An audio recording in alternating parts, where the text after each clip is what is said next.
ಬೇಡಿದ ವರವನ್ನ ಕರುಣಿಸು ಶ್ರೀ ಕ್ಷೇತ್ರ ಹೊನ್ನವ ಮಂತ್ರಾಲಯ.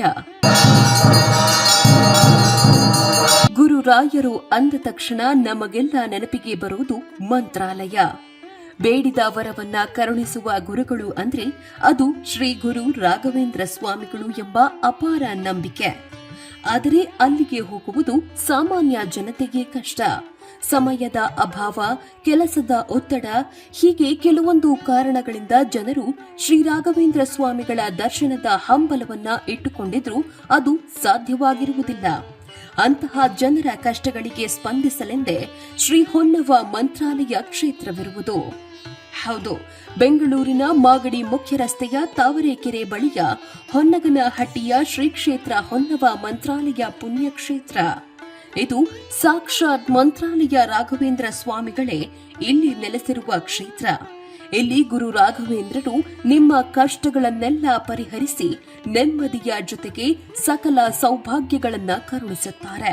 ನನ್ನ ಮತ್ತು ನನ್ನ ಹಸ್ಬೆಂಡ್ ನಡುವೆ ಒಂದು ಏನಿತ್ತು ಮಿಸ್ಅಂಡರ್ಸ್ಟ್ಯಾಂಡಿಂಗ್, ಅದೆಲ್ಲ ಕ್ಲಿಯರ್ ಆಗಿ ಆದಷ್ಟು ನಾವು ಪೀಸ್ಫುಲ್ ಲೈಫ್ ಲೀಡ್ ಮಾಡ್ತಾಯಿದ್ವಿ. ಮತ್ತು ಎರಡನೇದಾಗಿ ನನ್ನ ಮಗನ ವಿದ್ಯಾಭ್ಯಾಸದ ಬಗ್ಗೆನೂ ಕೇಳ್ತಾ ಇದ್ದೆ. ಅವನು ಕೂಡ ಗ್ರೋತ್ ಆಗ್ತಾ ಇದ್ದಾನೆ. ಇನ್ನು ಸೆಕೆಂಡ್ PUC ಅವ್ನು ನೋಡಬೇಕು ಹೇಗಿರುತ್ತೆ ಅಂತ.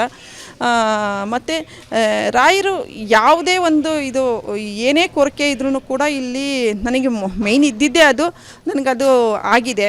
ಮತ್ತು ನನ್ನ ಫ್ರೆಂಡ್ಸಿಗೂ ತುಂಬ ಜನಕ್ಕೆ ನಾನು ರೆಫರ್ ಮಾಡಿದ್ದೆ. ಇಲ್ಲಿ ಅವರೆಲ್ಲರೂ ಬಂದುಬಿಟ್ಟು ಕಾಯಿ ಕಟ್ಟಿದ್ದಾರೆ. ಕಾಯಿ ಕಟ್ಟಿ ಅವರಿಗೆ ಅಂದ್ಕೊಂಡಿದ್ದೆಲ್ಲ ಆಗಿದೆ ಅಂತ ಹೇಳಿದ್ದಾರೆ. ನನ್ನ ಫ್ರೆಂಡ್ ಒಬ್ಬಳು 5ನೇ ಕ್ಲಾಸ್ ಓದಿದ್ದಷ್ಟೇ. ಅವಳು ಊರಿಂದ ಬಂದಿದ್ಲು. ಅವಳಿಗೆ ಗಂಡ ಮತ್ತು ಹೆಂಡತಿ ಬೇರೆ ಬೇರೆ ಇದ್ದಾರೆ ಅವರಿಗ್ಲೂ. ಸೊ ಅವಳು ಕೂಡ ಇಲ್ಲಿ ಕಾಯಿ ಕಟ್ಟಿ 7 ವಾರಕ್ಕೆಲ್ಲ ಅವಳಿಗೆ ಕೆಲಸ ಆಗಿ ಅದು ಅಲ್ಲದೆ ಅವಳಿಗೆ 20-25 ಸಾವಿರ ಈಗ ದುಡಿತಾ ಇದ್ದಾಳೆ. ಯಾಕಂದರೆ ಅವಳು ವಿದ್ಯಾಭ್ಯಾಸ ಇದ್ದಿದೆ 5ನೇ ಕ್ಲಾಸು. ಅಂಥದ್ರಲ್ಲೇ ಅವಳಿಗೆ ಬೆಂಗಳೂರಲ್ಲಿ ಕೆಲಸ ಸಿಕ್ಕಿ ಅವಳೊಂದು ಜೀವನ ಮಾಡ್ತಾಯಿದ್ದಾಳೆ. ಸೊ ಅದಕ್ಕೆ ಕೇಳಿ ನನಗೆ ತುಂಬ ಖುಷಿ ಆಯಿತು. ಸೊ ನನಗೆ ಕಪಲ್ ಆಫ್ ಫ್ರೆಂಡ್ಸ್ ನಾನು ಯಾರ್ಯಾರಿಗೆ ಹೇಳಿದ್ದೀನಿ ಅವರಿಗೆಲ್ಲರಿಗೂ ಕೆಲಸ ಆಗಿದೆ. ಆಮೇಲೆ ಎಂಫಸಿಸ್ನಲ್ಲಿ ಒಬ್ಬ ನನ್ನ ಕಲೀಗಿದ್ದ, ಅವ್ರ ಅಣ್ಣನಿಗೂ ಕೆಲಸ ಹೋಗಿತ್ತು. ಸೊ ಅವರು ಕೂಡ ಇಲ್ಲಿ ಬಂದು ಕಾಯಿ ಕಟ್ಟಿ ಅವರಿಗೂ ಕೂಡ ಮತ್ತೆ ಅದೇ ಅವರು ಯಾವ ಕಂಪ್ನಿಯಿಂದ ಬಿಟ್ಟರೋ ಅದೇ ಕಂಪ್ನಿನ ಮತ್ತೆ ವಾಪಸ್ ತೊಗೊಂಡ್ರು ಅಂತ ಹೇಳಿದ್ರು. ಸೊ ಹೀಗೆಲ್ಲ ಆಗಿದೆ. ನನ್ನ ಫ್ರೆಂಡ್ಸಿಗೆಲ್ಲ ರೆಫರ್ ಮಾಡಿ ಅವರು ಮದುವೆಗೆಲ್ಲ ಕಾಯಿ ಕಟ್ಟಿದ್ರು. ಅವ್ರಿಗೂ ಮದುವೆ ಎಲ್ಲ ಆಗಿದೆ. ಹೀಗೆಲ್ಲ ಮಿರಾಕಲ್ಸ್ ನಡೆದಿದೆ. ಸೊ 2006 ಅಂಟಿಲ್ ನಾವು ಅಂದರೆ 2023 ಆಯಿತು. ಸೊ ನನ್ನ ಜೀವನದಲ್ಲಿ ತುಂಬಾ ಗ್ರೋತ್ ಆಗಿದೆ. ಕೆಲವರು ನೋಡಿದವರೆಲ್ಲ ಅದನ್ನೇ ಹೇಳ್ತಾರೆ, ನಿನ್ಗೆ ಅದೆಲ್ಲ ಹೇಗೆ ಸಾಧ್ಯ ಆಯಿತು ಅಂತ. ಸೊ ಇದು ನಾನು ಮಾಡಿದ್ದಲ್ಲ, ಅದೆಲ್ಲ ರಾಯರು ಮಾಡಿಸಿದ್ದು.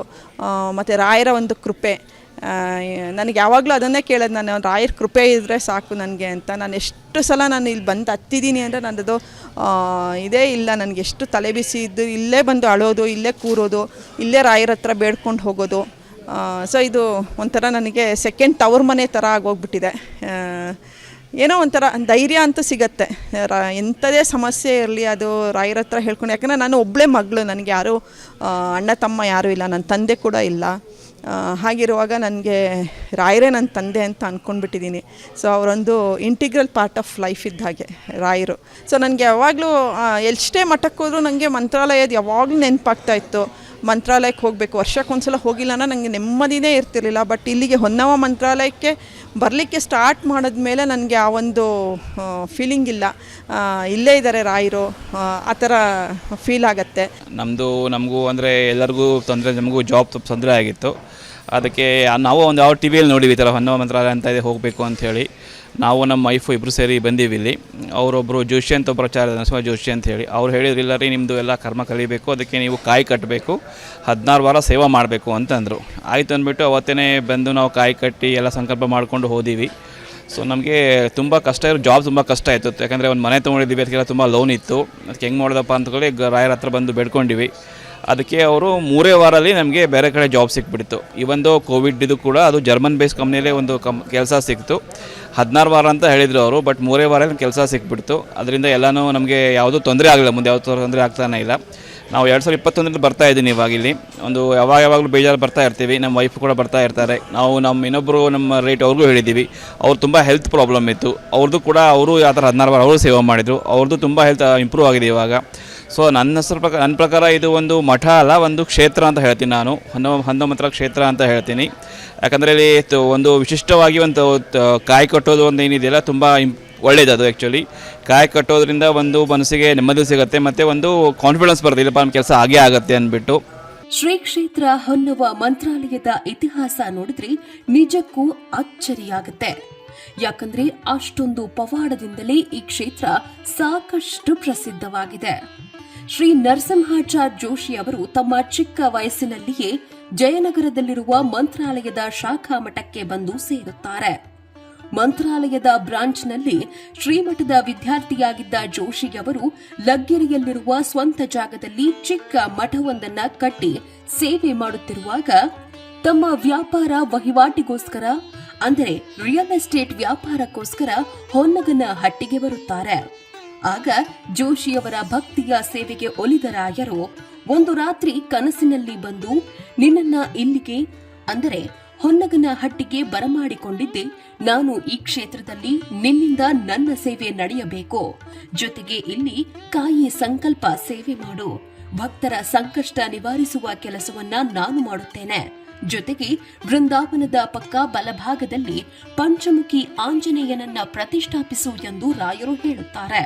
ರಾಯರ ಆಜ್ಞೆಯಂತೆ ಜೋಶಿಯವರು ಬೃಂದಾವನ ಸ್ಥಾಪನೆಗೂ ಮುಂಚೆ ರಾಯರ ಫೋಟೋ ಮುಂದೆ ಹೋಮ ಹವನ ಮಾಡಿ ಪೂರ್ಣಾಹುತಿ ಮಾಡುವ ಸಂದರ್ಭದಲ್ಲಿ ಅಗ್ನಿಯಲ್ಲಿ ಮೂಷಿಕ ವಾಹನ ಸಹಿತ ವಿನಾಯಕ ಅವಗ್ರೀವ ಕಾಮಧೇನು ಪ್ರತ್ಯಕ್ಷರಾಗಿ ದರ್ಶನ ಕೊಡುತ್ತಾರೆ. ಅಂದಿನಿಂದ ಈ ಎಲ್ಲ ಪವಾಡಗಳನ್ನ ಕಣ್ಣಾರೆ ನೋಡಿದ ಜನತೆಗೆ ಶ್ರೀ ಕ್ಷೇತ್ರದ ಮೇಲೆ ಅಪಾರವಾದ ಭಕ್ತಿ, ಗೌರವ. ಇಲ್ಲಿ ವಿಶೇಷವಾಗಿರೋದಂತಾರೆ ಕಾಯಿ ಕಟ್ಟೆ ಸಂಕಲ್ಪ ಮಾಡಿ ಸೇವೆ ಮಾಡಬೇಕು. ಸೇವೆ ಮಾಡೋದಂದರೆ ಪ್ರತಿ ವಾರ ಕಾಯಿ ಕಟ್ಟಿದ ಮೇಲೆ ವಾರ ಬರಬೇಕು. ಪ್ರತಿ ವಾರಕ್ಕೆ ಒಂದು ದಿವಸ ಬರಬೇಕು. ವಾರ ಒಂದು ಸೇವೆ ಮಾಡಬೇಕು.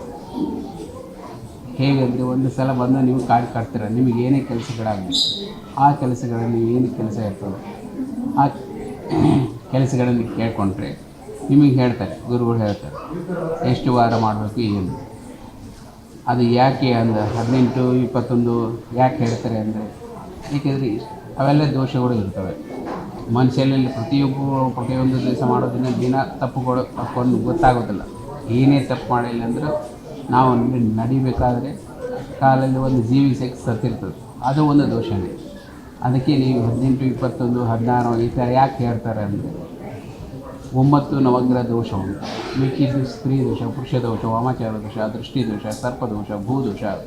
ಈ ದೋಷಗಳ ಕಳೀಲಿಕ್ಕೆ ಷೋಡಶ ಕರ್ಮ ಅಂತ 16 ವಾರ ಕಳೀಲಿಕ್ಕೆ. ನೆಕ್ಸ್ಟ್ ಕಾರ್ಯಸಿದ್ಧಿಗೋಸ್ಕರ ಮುಂದೆ 4 ವಾರ ಹೇಳ್ತಾರೆ. ಅದಕ್ಕೆ 21 ವಾರ, 18 ವಾರ ಅಂತ ಹೇಳ್ತಾರೆ. ಈ ಥರ ಕಾಯಿ ಕಟ್ಟಿದ ಮೇಲೆ ವಾರ ಬಂದು ಸೇವೆ ಮಾಡ್ತಾರೆ. ಹೇಗೆ ಸೇವೆ ಮಾಡೋದಂದರೆ ದೀಪ ಹಚ್ಚಿ ಸೇವೆ ಮಾಡಬೇಕು. ಅಂದರೆ ದೀಪ ಹಚ್ಚಿ ನಿಮ್ಗೆ ಎಷ್ಟು ವಾರ ಹೇಳ್ತಾರೆ ಅಷ್ಟು ದೀಪ ತಗೋಬೇಕು. ದೀಪ ತೊಗೊಂಡು ಪ್ರದಕ್ಷಿಣೆ ಹಾಕಬೇಕು. ಪ್ರದಕ್ಷಿಣೆ ಹಾಕೋದು ಪದ್ಧತಿ ಇರ್ತದೆ, ಇಲ್ಲಿ ಮಠಕ್ಕೆ ಬಂದ ಮೇಲೆ ಗೊತ್ತಾಗುತ್ತೆ. ದೀಪ ತೊಗೊಂಡು ದೀಪ ಹಚ್ಚಿ ಸೇವೆ ಮಾಡಬೇಕು. ಅದು ದೀಪ ಯಾಕೆ ಹಚ್ಚಬೇಕಂದ್ರೆ ಅದೇ ನಿಮಗೆ ಕಾಯಿ ಕಟ್ಟಿ ಸರ್ವ ದೋಷಗಳ ಗಂಟೆ ಅಂತಂದು ಕಾಯಿ ಕಟ್ಟಿರ್ತಾರೆ, ಸಮಸ್ತ ದೋಷಗಳ ಗಂಟೆ. ಆ ಗಂಟೆನ ಅದೇ ಕಾಯಿ ಗಣಪತಿ ಮುಂದೆ ಇಟ್ಕೊಂಡು ದೀಪ ಹಚ್ಚಿ ಸೇವೆ ಮಾಡಬೇಕು. ದೀಪ ಹಚ್ಚಿ ಸೇವೆ ಮಾಡೋದಂದರೆ ಪ್ರದಕ್ಷಿಣೆ ಹಾಕಿ ನೀವು ಪ್ರತಿ ವಾರ ಬಂದಾಗ ವಾರಕ್ಕೊಂದೊಂದು ದೋಷ ಹೋಗ್ತಾಯಿದೆ. ಅದೇ ನೀವು ಯಜ್ಞ ಮಾಡಿದಾಗ, ಹೋಮ ಮಾಡಿದಾಗ ದೀಪ ಹಚ್ಚಿ ಸೇವೆ ಮಾಡಿ ಆ ಬತ್ತಿನ ಹೋಮದ ಕುಂಡಕ್ಕೆ ಹಾಕಿ ಅದೇ ನೀವು ಯಜ್ಞ ಮಾಡಿದಾಗ. ಅದಕ್ಕೆ ನೀವು ವಾರಕ್ಕೊಂದು ಸಲ ಬಂದು ದೀಪ ಹಚ್ಚಿ ಸೇವೆ ಮಾಡಬೇಕು. ಎಷ್ಟು ವಾರ ಎಷ್ಟು ಅಂತ ಹೇಳಿರ್ತಾರೆ ಗುರುಗಳು. ಬಂದು ಕೇಳಿದ್ರೆ ಏನಾದರೂ ದೋಷಗಳಂತ ಗುರುಗಳೇ ಇರ್ತಾರೆ, ಅವನು ಕೇಳಿದರೆ ನೀವು ಹೇಳ್ತಾರೆ. ಇನ್ನು ಬೇರೆ ಊರಲ್ಲಿದ್ದವರಿಗೆ ಅವ್ರು 2 ಕಾಯಿ ಕೊಡ್ತಾರೆ. ಒಂದು ಕಟ್ಟಿ ಇಲ್ಲಿಡಬೇಕು, ಇನ್ನೊಂದು ಮನೆಗೆ ತೊಗೊಂಡು ಹೋಗಬೇಕು. ಮನೆಯಲ್ಲಿ ಇರೋದಂಥದ್ದನ್ನು ಅದನ್ನು ವಾರ ಸೇವೆ ಮಾಡಬೇಕು. ವಾರ ಸೇವೆ ಮಾಡಿದ್ರೆ ಇಲ್ಲಿ ಹೇಗೆ ಮಾಡ್ತೀರ ವಾರ ಅದೇ ಥರ ದೀಪ ಹಚ್ಚಿ ಸೇವೆ ಮಾಡಬೇಕು. ದೀಪ ಹಚ್ಚಿ 2 ಕಾಯಿ ತೊಗೊಂಡು ಹೋಗುತ್ತೆ. ಒಂದು ಇಲ್ಲಿ ಕಟ್ಟಿರ್ತೀರ, ಒಂದು ಊರಿಗೆ ತೊಗೊಂಡು ಹೋಗಿರ್ತಾರೆ. ಅದನ್ನು ಊರಲ್ಲಿರೋದು ವಾರ ಮಾಡಬೇಕು. ವಾರ ಮಾಡಿ ಅದನ್ನು ನೀವು ಇಲ್ಲಿರೋದಕ್ಕೆ ಒಂದು 3-4 ಸಲ ಇಲ್ಲಿ ಬರಬೇಕಾಗುತ್ತೆ. ಬಂದು ಇಲ್ಲಿ ಕಾಯಿ ಸೇವೆ ಮಾಡಬೇಕು. ಅದು ಕಾಯಿ ಸೇವೆ ಮಾಡಬೇಕು. ಲಾಸ್ಟಲ್ಲಿ ಸೇವೆ ಮುಗಿದಾಗ ಊರಲ್ಲಿರೋ ಕಾಯಿ ತಂದು ಇಲ್ಲಿ ತಂದು ಎರಡು ಕಾಯಿ ಹೋಮಕ್ಕೆ ಹಾಕಬೇಕು, ಅವ್ರು ಹೋಮ ಮಾಡಿಸಬೇಕು. ಊರಲ್ಲಿ ತೊಗೊಂಡು ಹೋದವ್ರಿಗೆ ಮಾತ್ರ ಈ ಥರ ಪ್ರೊಸೀಜರ್ ಇರ್ತದೆ. ಅವ್ರವ್ರ ವೈಯಕ್ತಿಕ ಇರ್ತದೆ, ಅದನ್ನು ನಾವು ಹೇಳೋಂಗಿಲ್ಲ. ಈ ಥರ ಪ್ರೊಸೀಜರ್ ಇರ್ತದೆ. ಕಾಯಿ ಕಟ್ಟಿ ಸೇವೆ ಮಾಡೋದು ಹೇಳಿ ಫಲ ಪಡೆಯಬೇಕು. ರಾಯರು ಬಂದು ಹೇಳೋದ್ರ ಪ್ರಕಾರ ಇಲ್ಲಿ ವಿಶೇಷವಾದ ಸ್ಥಳ ಇದೆ, ಹೋಮದಲ್ಲಿ ಪ್ರತ್ಯಕ್ಷ ಇದೆ. ಪ್ರತ್ಯಕ್ಷ ಆಗೋದಕ್ಕೆ ಈ ಥರ ಅವ್ರು ಬಂದು ಹೇಳೋದಕ್ಕೆ ಈ ಥರ ಕಾಯಿ ಕಟ್ಟಿ ಸಂಕಲ್ಪ ಮಾಡಿ ಸೇವೆ ಮಾಡ್ತಾಯಿದ್ದಾರೆ. ಭಕ್ತಾದಿಗಳ ನಿಮ್ಮ ಏನಕ್ಕೆ ನೀಡಿಕೆ ಕೋರಿಕೆ ಇರ್ತದೆ ಅದನ್ನು ಹೇಳಿದ್ರೆ ಇಲ್ಲಿ ಮಠಕ್ಕೆ ಬಂದು ಹೇಳಿದ್ರೆ ಮಠದಲ್ಲಿ ಗುರುಗಳ ಥರ ಬಂದು ಹೇಳ್ತಾರೆ ಯಾವ ರೀತಿ ಸೇವೆ ಮಾಡಬೇಕು ಹೇಳಿದ್ರೆ ನಿಮ್ಗೆ ಎಷ್ಟು ವಾರ ಏನು ಅಂತ ಹೇಳ್ತಾರೆ. ಕಾಯಿ ಕಟ್ಟಿದ ಮೇಲೆ ವಾರ ಬರಬೇಕು. ಗುರುವಾರ ಬಂತಂದ್ರೆ ಶ್ರೀ ಹೊನ್ನವ ಮಂತ್ರಾಲಯ ಕ್ಷೇತ್ರದಲ್ಲಿ ಎಲ್ಲರೂ ಶ್ರೀ ರಾಘವೇಂದ್ರ ಸ್ವಾಮಿಗಳ ಆರಾಧನೆಯಲ್ಲಿ ಮೈಮರೆತು ಬಿಡುತ್ತಾರೆ. ಏಕೆಂದ್ರೆ ಗುರುವಾರ ಶ್ರೀ ರಾಯರ ದಿನ. ಅದೇ ರೀತಿ ಈ ಕ್ಷೇತ್ರದಲ್ಲಿ ರಾಯರ ಅಪ್ಪಣೆಯಂತೆ ಕಾಯಿ ಸಂಕಲ್ಪ ಸೇವೆ ಮತ್ತು ಪ್ರಣತಿ ಹಚ್ಚಿ ರಾಯರಿಗೆ ಸೇವೆ ಮಾಡುವುದರೊಂದಿಗೆ ತಮ್ಮ ಪಾಪ ಕರ್ಮಗಳನ್ನ ದಹನ ಮಾಡಿ ತಮ್ಮ ಕಷ್ಟ ಮತ್ತು ಸಮಸ್ಯೆಗಳನ್ನ ನಿವಾರಿಸಿಕೊಳ್ಳಬಹುದಾಗಿದೆ. ಇಲ್ಲಿನ ಮೊದಲನೇ ವಿಶೇಷತೆ ಏನಂತೆ ಅಂದರೆ ನಾವು ಕಾಯಿಯನ್ನು ಕಟ್ಟೋದು ಸರ್, ನಮ್ಮ ಕರ್ಮಗಳನ್ನು ಕಳ್ಕೊಳ್ಳೋದಕ್ಕೆ, ಜೊತೆಗೆ ನಮ್ಮ ಜೀವನವನ್ನು ಉನ್ನತವಾದ ಮಟ್ಟಕ್ಕೆ ಕೊಂಡೊಯ್ಯೋದಕ್ಕೆ ನಾವು ಕಾಯಿಗಳನ್ನ ಕಟ್ಟಿ ನಮ್ಮ ಕಷ್ಟ ಏನಿದೆ ಅದನ್ನು ಕೇಳಿಕೊಂಡು ಸುಮಾರು 56 ಸುತ್ತುಗಳನ್ನು ಸುತ್ತಿ ದೀಪವನ್ನು ಹಚ್ಚಿ ನಮ್ಮ ಕಷ್ಟಗಳನ್ನೆಲ್ಲ ಹೇಳಿಕೊಂಡು ನಾವು ಪ್ರಾರ್ಥನೆಯನ್ನು ಸಲ್ಲಿಸಿ ಪೂಜೆಯನ್ನು ಮಾಡಿ ಹೋಗ್ತಾ ಇದ್ದೀವಿ. ನನ್ನ ರೀತಿ ಅನೇಕ ಭಕ್ತರು ಇಲ್ಲಿಗೆ ಬರ್ತಾ ಇದ್ದಾರೆ. ನಾನು ಬಂದಿರತಕ್ಕಂಥ ಎಲ್ಲ ಭಕ್ತರನ್ನು ನಾನು ಕೇಳಿದಾಗ ಅವ್ರು ಹೇಳಿದ್ದೊಂದೇ, ನಾವು ಇಲ್ಲೇನು ಅಂದ್ಕೊಂಡಿದ್ದೀವೋ ಅದು ನಮಗಾಗಿದೆ ಅಂತ. ನನ್ನ ಅನುಭವನ ಹೇಳಬೇಕು ಅಂದರೆ ನಾನು ಯಾವತ್ತೂ ರಾಯರನ್ನು ನಂಬಿ ನಾನು ಕಾಲಿಟ್ಟು ಅವತ್ತಿಂದ ಇಲ್ಲಿವರೆಗೂ ನಾನು ಚೆನ್ನಾಗಿದ್ದೀನಿ. ನಾನೇನು ಅಂದ್ಕೊಂಡಿದ್ದೀನೋ ಅದನ್ನು ನಾನು ಸಾಧಿಸ್ಕೊಂಡು ಹೋಗ್ತಾ ಇದ್ದೀನಿ. ಇದೇ ರೀತಿ ನನಗೆ ರಾಘವೇಂದ್ರ ಸ್ವಾಮಿಗಳ ಆಶೀರ್ವಾದ ನನ್ನ ಮೇಲೂ ಇರಲಿ, ಸಮಸ್ತ ಭಕ್ತರ ಮೇಲೂ ಇರಲಿ. ಸರ್ವೇ ಜನ ಸುಖಿನೋ ಭವಂತು. ಎಲ್ಲಕ್ಕೂ ಮಿಗಿಲಾಗಿ ನನ್ನ ಜೀವನದಲ್ಲಿ ಒಂದೇ ಒಂದು ಆಸೆ ಇತ್ತು ಸರ್, ಅದು ನನ್ನ ಮಗಳು ಡಾಕ್ಟ್ರ್ ಆಗಬೇಕು ಅಂತ. ನಾನು ಇಲ್ಲಿ ಬಂದು ಅಂದ್ಕೊಂಡೆ, ರಾಯರ ಮಠಕ್ಕೆ ಹೋಗಿ ನಾನು ಅಂದ್ಕೊಂಡ್ಮೇಲೆ ನನ್ನ ಮಗಳು ಫ್ರೀ ಸೀಟ್ ಸಿಕ್ಕಿ ಇವತ್ತು 3ನೇ ವರ್ಷದ ಕಾರವಾರದಲ್ಲಿ ಉಚಿತವಾದ ಸೀಟ್ ಸಿಕ್ತು. ಅವಳು ಇವತ್ತು MBBS ಓದ್ತಾ ಇದ್ದಾಳೆ. ಇವತ್ತೇನಾದ್ರು ನಾನು ಚೆನ್ನಾಗಿ ಬದುಕ್ತಾ ಇದ್ದೀನಿ ಅಂದರೆ ಕಾರಣ ನಾನು ನಂಬಿರ್ತಕ್ಕಂತಹ ಗುರು ರಾಘವೇಂದ್ರ ಅವರ ಆಶೀರ್ವಾದ ಎಲ್ಲರ ಮೇಲೂ ಇರಲಿ ಅಂತ ನಾನು ಕೇಳ್ಕೊಳ್ತೀನಿ ಸರ್.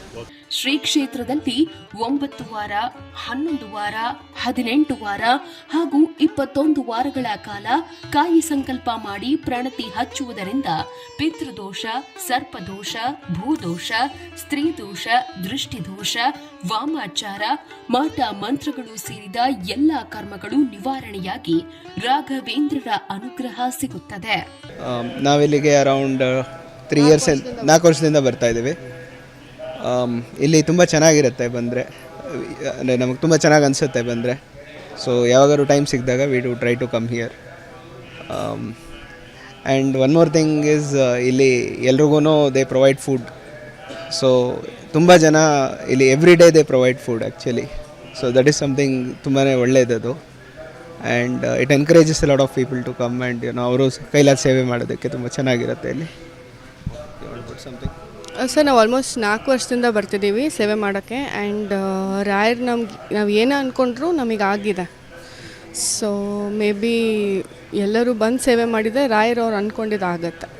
ನಮ್ಮ ಹೆಸರು ಅಂಜನಪ್ಪ ಅಂತ, ಇದೇ ಊರಿನವರು, ಇದೇ ಹೊನ್ನವ ಗ್ರಾಮದವರಾಗಿ ನಾವು ಇದು ಪ್ರತಿಷ್ಠಾಪನೆಯಾಗಿ 7 ವರ್ಷ ಆಗದೆ.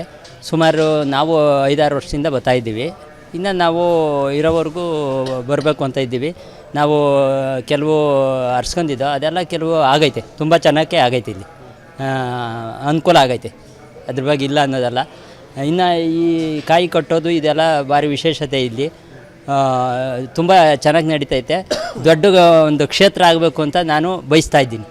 ಪ್ರತಿ ಗುರುವಾರ ಹೊನ್ನವ ಮಂತ್ರಾಲಯ ಕ್ಷೇತ್ರಕ್ಕೆ ಲಕ್ಷಾಂತರ ಭಕ್ತರು ಜಾತಿ ಮತ ಭೇದ ಭಾವವಿಲ್ಲದೆ ಭೇಟಿ ನೀಡಿ ರಾಯರ ಸೇವೆ ಮಾಡಿ ಪ್ರಸಾದವನ್ನ ಸ್ವೀಕರಿಸಿ ತಮ್ಮ ಪಾಪ ಕರ್ಮಗಳಿಗೆ ಮುಕ್ತಿ ಕಂಡುಕೊಂಡಿದ್ದಾರೆ.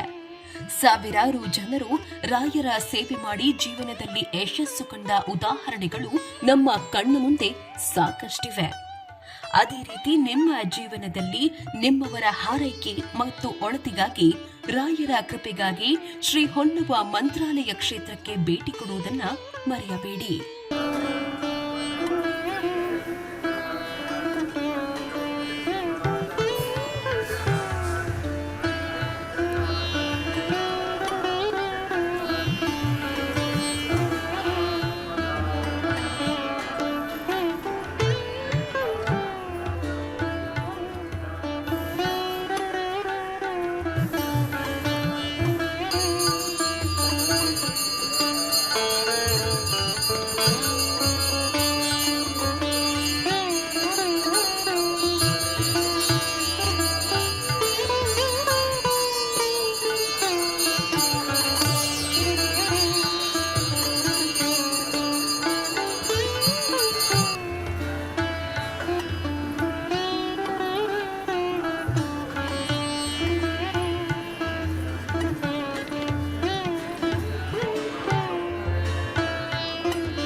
ಸ್ವಾದಿಷ್ಟತೆಯ ಸ್ವಾದ, ತಾಜಾತನದ ಆಹ್ಲಾದ, ಉತ್ತಮ ಆರೋಗ್ಯ ಮತ್ತು ಹೆಚ್ಚಿನ ರೋಗ ನಿರೋಧಕ ಶಕ್ತಿಯ ವೃದ್ಧಿಗೆ ಈಗ ನಿಮಗೆ ಸಿಗುತ್ತಿದೆ ಉತ್ತಮ ಗುಣಮಟ್ಟದ ಪೌಷ್ಟಿಕಾಂಶ. Shri Vaidik millet health mix, ಇದು ಸಿರಿಧಾನ್ಯಗಳ ಸಂಪತ್ತು.